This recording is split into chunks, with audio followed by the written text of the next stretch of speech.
inshuti nyashuti ni wowe Mana,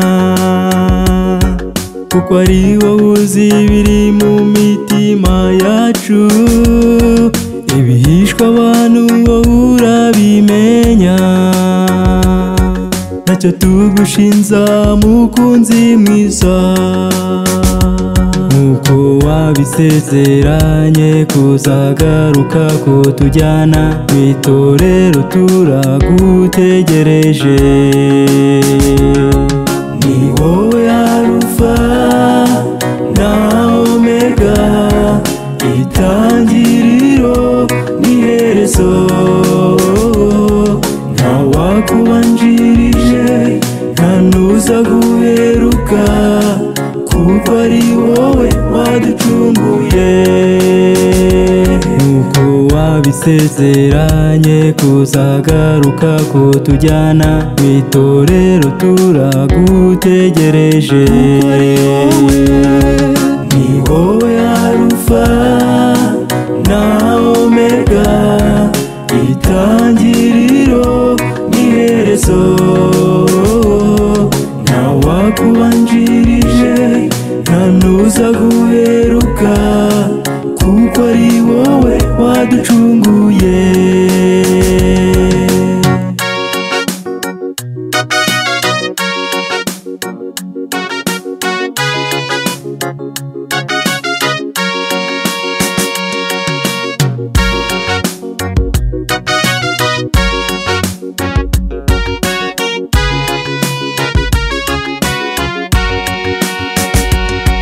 Tubasha kwihisha amaso y'abantu, ndetse tugakora ibyiza bareba, ariko ntitubasha kwihisha Imana,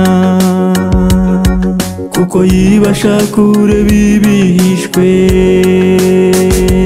Nkuko wabisezeranye kuzagaruka kutujyana mw'itorero turagutegereje. Ni wowe Alufa na Omega, itangiriro n'iherezo, nta wakubanjirije nta n'uza guheruka, kuko ari wowe waducunguye. Nkuko wabisezeranye kuzagaruka kutujyana mw'itorero turagutegereje. Ni wowe Alufa na Omega, itangiriro n'iherezo,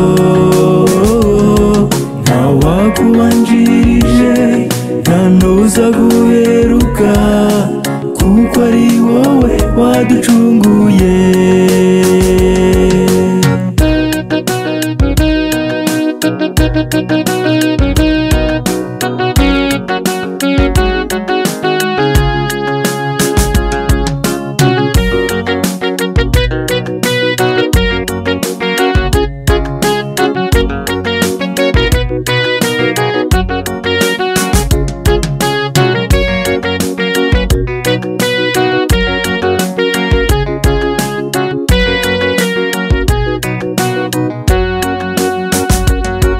Ibyo wakoreye mu rwihisho byose arabizi ntacyatamenya,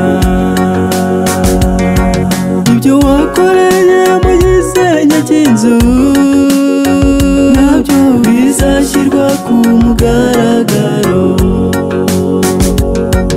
Umwami Yesu ateze ibiganza, twicuza ibyaha tubabarirwe. Hari igihugu tugiye gutamo, Umwami Yesu yaduteguriye. Nkuko wasezeranye kuzagaruka kutujyana mu itorero turagutegereje.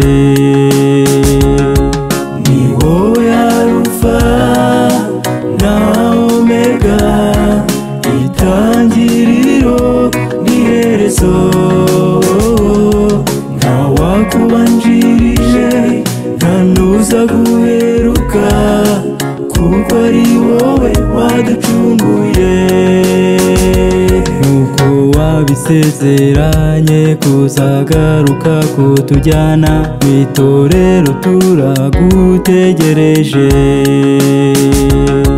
Ni wowe Alufa na Omega, itangiriro n'iherezo, nta wakubanjirije nta n'uza guheruka, kuko ari wowe waducunguye, kuko ari wowe waducunguye, waducunguye, kuko ari wowe waducunguye, waducunguye.